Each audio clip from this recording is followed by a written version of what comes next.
If I asked you to think about a disaster, you could probably bring an image to your head pretty quickly. Maybe it's the people huddled on the red-skied beach in Gippsland, or neighbours rescuing each other in tinnies in Lismore. We all know the movies, the stories of triumph and tragedy where the hero has to come and save us all before the credits roll and there's a whole lot of debris to clean up. Most people think the worst part of disasters is that bad day. The day of the fire, the earthquake or the storm. I mean, that's where the movie finishes, right? And for some people it is. Their lives are devastated in a way that there won't be anything worse than that bad day.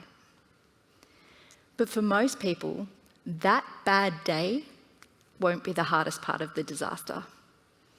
For many people who experience a disaster, that bad day is something that they cope with really, really well, all things considered. It might be a very, very hard experience, but they manage as best they can. For many people, the things that come after the disaster are the hardest part, and we make them much harder than they need to be. I want to tell you about a woman who I worked with a couple of years ago after a bushfire. Let's call her Sam.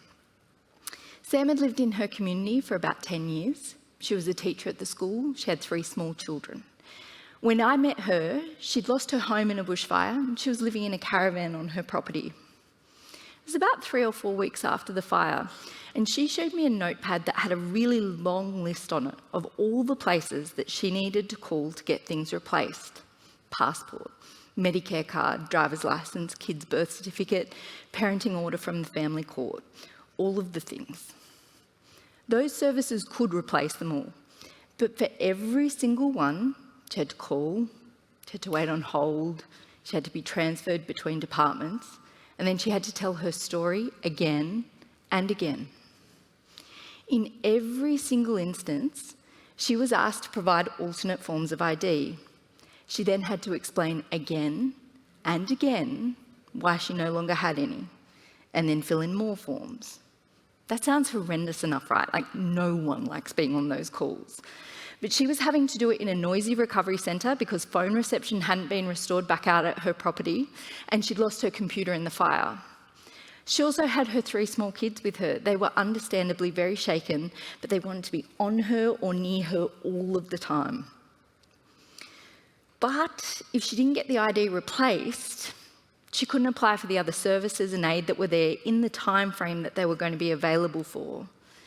She told me that it was like jamming every single interaction she'd had with any bureaucracy over the last decade into the space of a couple of days, all at a time where she'd lost her home and everything in it. She was finding it really hard to concentrate. It was hot and sweaty and noisy. The kids wouldn't go to anyone else. No one's sleeping well. We'll come back to Sam in a moment.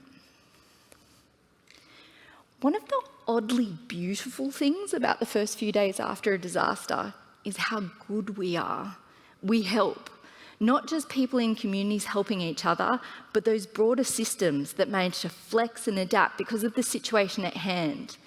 Banks, telcos, insurance companies, government departments, they temporarily open up special hotlines, they pull staff off their regular jobs, and they help those people navigate those tangled systems that they need to make their way through. But as the weeks and months roll on, business as usual comes back into play. We know that disasters affect just about every single facet of our lives.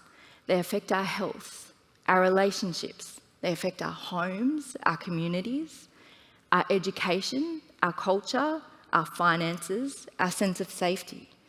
They impact how we view the world. And even though researchers and agencies might pull these impacts apart, if you've been affected, you don't feel these impacts separately. All of these different impacts intersect and then they compound upon each other. We also know that disasters and their effects don't impact people equally. While disasters send a shock through all of the systems that we live in, we also know that they often amplify what was there before.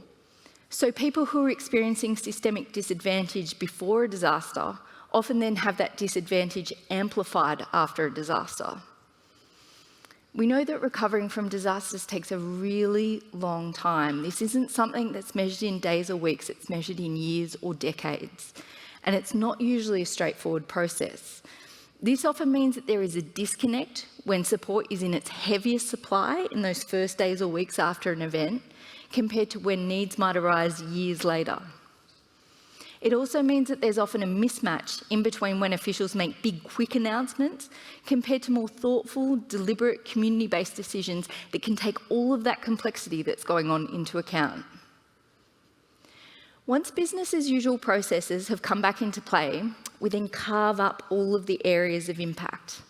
Support after disasters varies wildly in Australia, depending on the event that's happened. But if a recovery system is activated, different organisations are then tasked with providing support in those silos. Housing, education, financial aid, mental health support.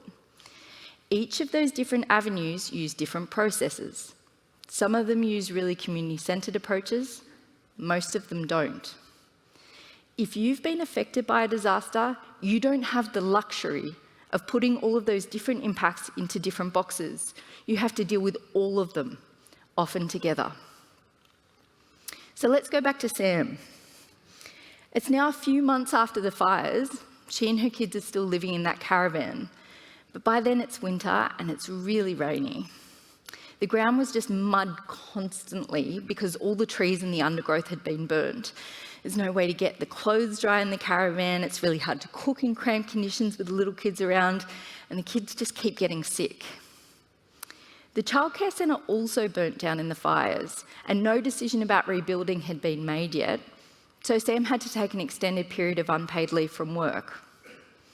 Sam was part of an active group of community members who had made plans for some interim childcare in the hall with local volunteers. They'd applied for a small amount of the funds available through grants, but they were knocked back because they weren't an incorporated association. So they couldn't pay for the insurance they needed, so they couldn't get the hall to use for childcare. Speaking of insurance, her insurance company had made an assessment on her home, but she'd started getting into a drawn-out dispute with them because they wouldn't pay for a lot of her household goods or furniture, because she couldn't prove she had them, because the receipts and the warranties and the photos of them had also been lost in the fires. It was also really unclear if there would be a buyback land scheme in her area, or whether there'd be new fire rebuilding codes that she'd have to follow, and if she could afford them, if she could rebuild. Those announcements weren't going to be made for many months still, so she was in limbo. Sam's mum lived interstate and kept trying to encourage her to move back with her, which was really tempting, but also impossible, because to do so would have put her in breach of the parenting order that she had with her ex, so she would have had to go back to court. It was really, really hard. Over the last 25 years, research has really grown in the area of disaster recovery. We've become much better at documenting some of the experiences and the specific outcomes that people face in the aftermath of disasters.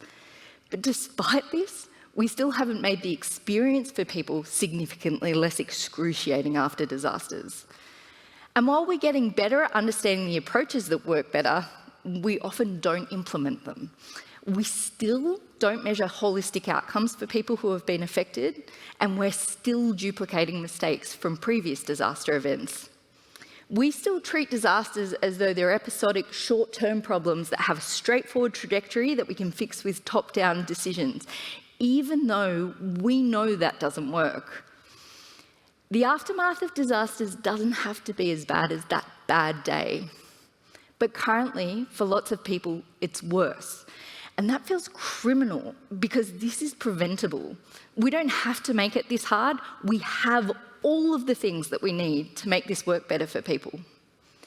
I don't believe that anyone has deliberately created an awful system for people to navigate after disasters, but the failure to do the work to make all of these systems talk to each other is just that. It's a failure.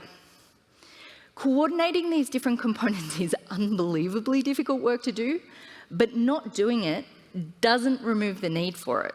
It just pushes it back onto community members, like Sam. In an ideal world, Sam's experience would have been a lot easier. In fact, It would have been seamless. She and her kids might have still gone through the awful days of the fires and experienced huge loss and disruption. But the experience of the weeks, months and years after could have been an experience of us showing off the best that we can be. If we were really good at this, Sam would have only had to tell her story once and then decide if she was okay with her data being shared between the various agencies.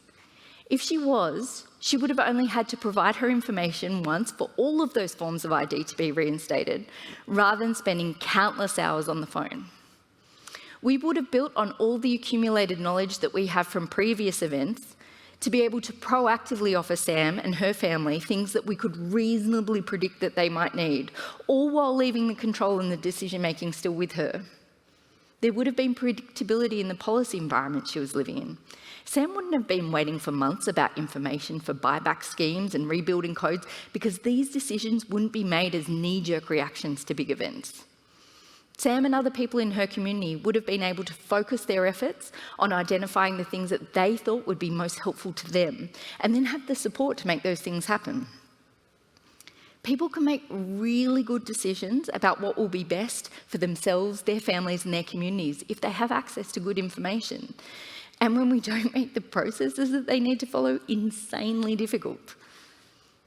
I can remember hearing a local leader said after the Canterbury earthquakes in New Zealand, "We will not be measured by the kilometres of roads and pipes that we replace here. We'll be measured by how our people come through this."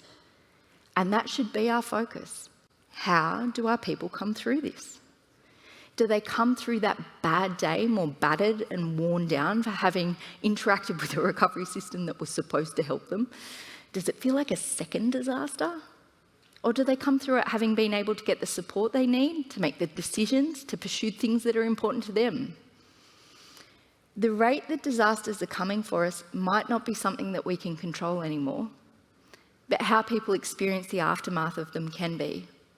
Disasters are awful, but what comes after doesn't have to be.